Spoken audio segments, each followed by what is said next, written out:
Hello and welcome to the Warhammies. Today we're just going to be covering the brief blog post Fatshark put out about the next Darktide update, Nightmare and Visions, which should be releasing on March 25th, 2025. So in terms of what can players look forward to in Nightmare and Visions, well, there's a new game mode coming, Havoc's getting some tweaks, and the OGRYN skill tree is getting reworked along with some of his weapons. If you enjoy the video, give it a thumbs up and make sure to subscribe.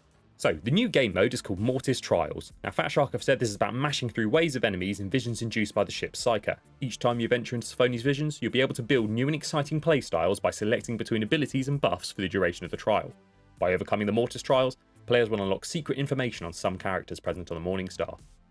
Sounds like they're actually going to be expanding on the lore, but what I'm interested in is the game mode. Coming over from Vermintide 2, when I hopped back into that for a little bit, there was a Chaos Waste game mode, which is like a roguelike, which I think would fit Darktide really well, because it allows you to have some silly buffs and things like that, and by choosing between abilities and buffs, it kind of sounds like we're going to be going into these trials with nothing and kind of having to build a playstyle as we go, which would be really interesting to see because it also allows them to test kind of new ideas, new abilities and things within a kind of working environment for the players to play.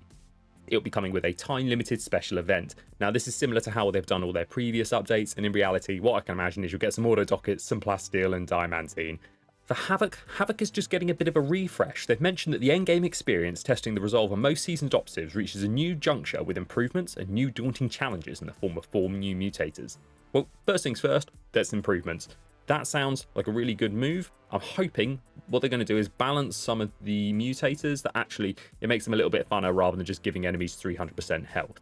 In terms of the 4 new mutators, I have noticed if you quickly pop into the teaser trailer, there's mention of acid rain on one of these screens.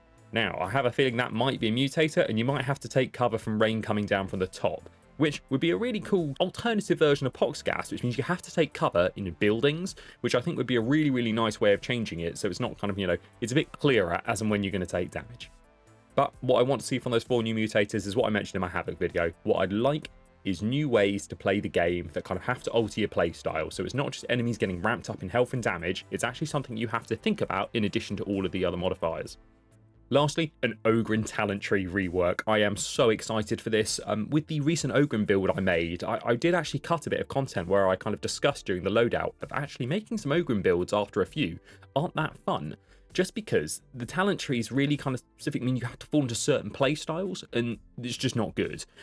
And by that I mean you either have the choice of heavy attacking or shooting. So I'm really looking forward to this. What they're doing is at the end of this week, they should be releasing a talent tree rework blog, which we'll try and cover when it comes out. And that's 37 pages of notes they've got, which hopefully it's big. But they're also going to be looking at some of his weapons as well. Now, I'm really excited for this because a lot of the single-handed OGRYN weapons all feel the same. They all feel relatively lackluster, and what I'd like to see is some new blessings being added. An example would be the power maul that we used in my recent Breacher build video.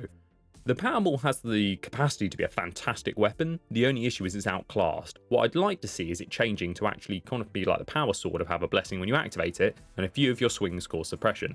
That means a light attack version of the build would actually be a lot better.